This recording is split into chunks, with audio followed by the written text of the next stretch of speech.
Frédéric Laliberté. Et Brigitte Arouni de Bottes et Vélo. Aujourd'hui, on vient vous prendre quelques minutes de votre temps pour vous parler un petit peu plus de Bottes et Vélo. Ceux qui ne connaîtraient pas encore Bottes et Vélo et qui auraient le goût d'en apprendre davantage sur ce Bottes et Vélo, le pèlerin dans tous ses états, et vous faire découvrir un peu notre vision, ce qu'on a le goût de partager avec vous, ce qu'on a le goût de voir grandir à travers ce projet-là.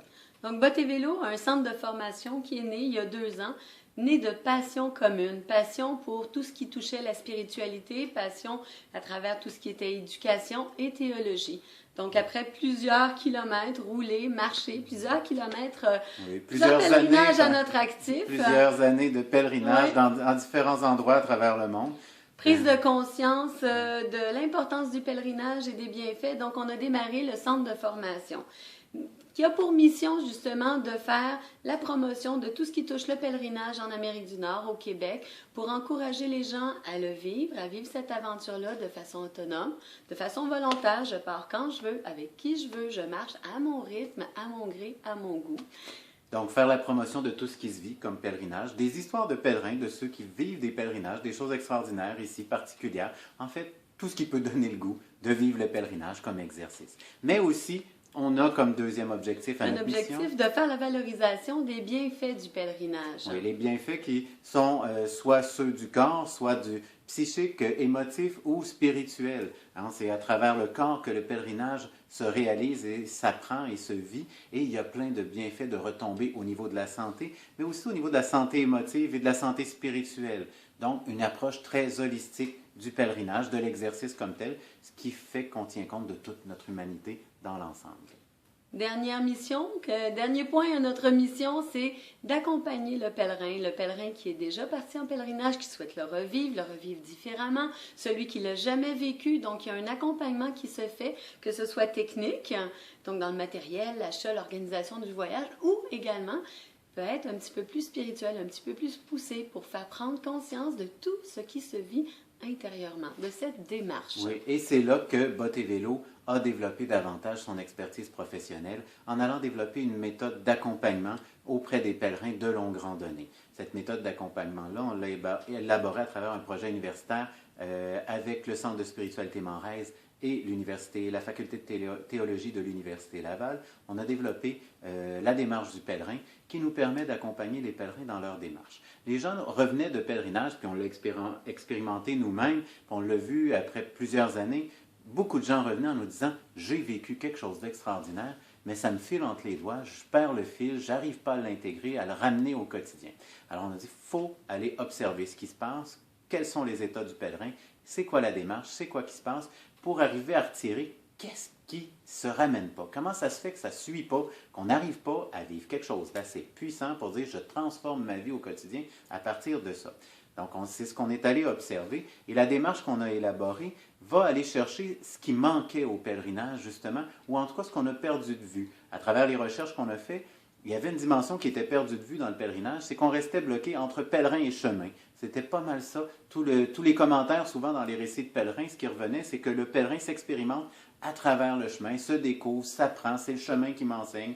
On dit même que le pèlerin se fait à travers le chemin ou le chemin se fait avec le pèlerin. Ou, en tout cas, tout travaille ensemble, mais on oubliait la dimension, c'est l'horizon du pèlerin, le sanctuaire. Et on a réintroduit dans la démarche cette appropriation-là du désir que porte le pèlerin à travers la figure du sanctuaire, qui n'est pas nécessairement une bâtisse, un lieu tel quel, mais l'orientation de ma marche, vers où je veux aller, c'est quoi qui m'appelle, c'est quoi le désir, parce que s'il y a quelque chose qui m'a mis en marche, c'est qu'il y avait quelque chose, il y avait un malaise, il y avait un mal-être, il y a quelque chose que je remets en question. Le pèlerinage ne se vit pas sans raison, sinon ce n'est que de la longue randonnée. Et le pèlerinage nous insère dans une démarche parce qu'il y a quelque chose qu'on veut remettre en question. Ce n'est pas nécessaire d'être un super drame dans notre vie, comme ça peut être quelque chose de très dramatique aussi, mais c'est juste qu'il y a un désir de mieux. On se sent appelé à quelque chose de mieux. Et dans ce mieux-là, c'est tout le sanctuaire qui cherche à se dire. Le sanctuaire comme lieu de transformation, de résolution. En résolution au sens médical du terme, parce que c'est une résolution où on retourne à sa vraie nature. J'ai été dénaturé par un parcours de vie, des conditionnements de toutes sortes, et je veux retrouver ma vraie nature. C'est ce qui fait mal dans ma vie présentement. Je sens que je me suis perdu de vue. Il y a quelque chose qui ne me convient plus, je me sens appelé à autre chose. Et c'est toute cette transformation-là. On se rend compte finalement que cette transformation-là nous ramène à notre vraie nature. Donc, en gros, démarche du pèlerin qu'on a mis sur place qui s'articule en 3 pôles: conscientisation, transformation et résolution. Conscientisation, c'est vraiment toute la partie physique et émotive de notre personnalité qui va s'ancrer davantage dans cette section-là.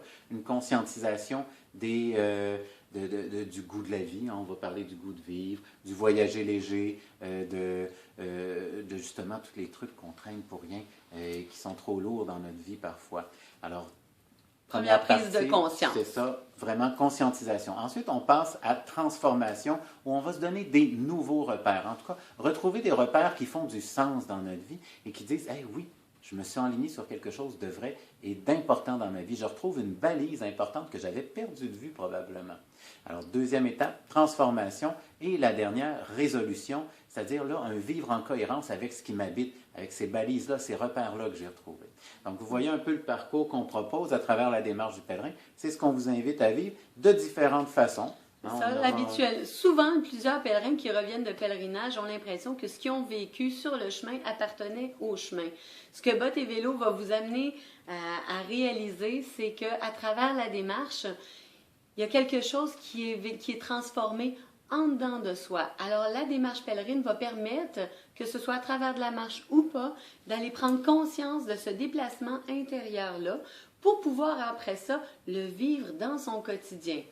Donc, à travers différents ateliers, on a des ateliers sans marche, donc on a les week-ends pèlerins. Oui, des fins de semaine intensives où on peut vivre les ateliers du pèlerin, mais on a aussi des ateliers hebdomadaires, c'est-à-dire des rencontres une fois par semaine où on va se rencontrer et travailler les différentes étapes du pèlerin dans la démarche du pèlerin. Donc, ces deux façons-là de le vivre sont sans marche. Donc, il n'est pas nécessaire de venir marcher, il s'agit d'avoir le goût de se laisser déplacer intérieurement. C'est ça.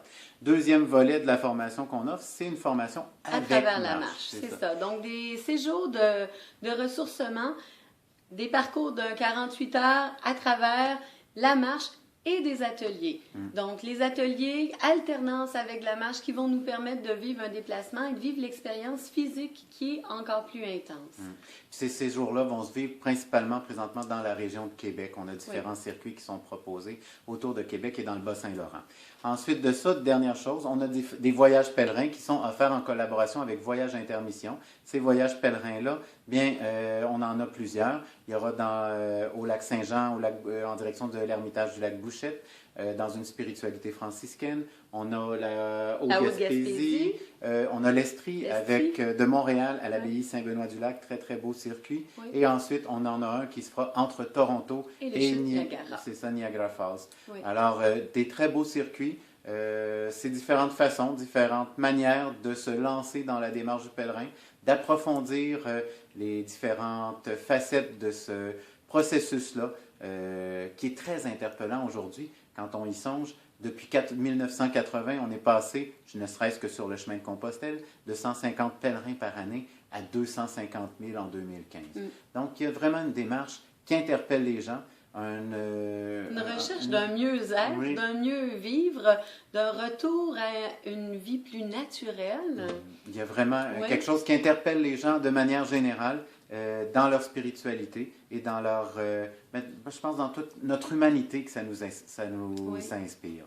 Alors, on vous invite à venir voir le site bottetvelo.com. On est présent sur Twitter, sur Facebook, on a un blog, des articles chaque semaine qui paraissent. On vous propose des guides aussi. Si jamais vous voulez avoir un avant-goût, un petit aperçu, un échantillon de ce que vous pourriez vivre avec Bottes et Vélo, il y a les déjeuners-causeries qui sont offerts. C'est un moment de partage, d'échange sur un thème donné qui touche le pèlerinage, accompagné de gens qui partagent des intérêts communs, une passion pour le pèlerinage, la marche ou la spiritualité. Des déjeuners qui se font dans une ambiance conviviale, ici, à Saint-Michel-de-Bellechasse. Alors, on vous invite à aller découvrir notre site Internet, les différents services qu'on vous offre. Puis, on espère vous rencontrer un de ces jours. C'est un rendez-vous. À bientôt. À bientôt.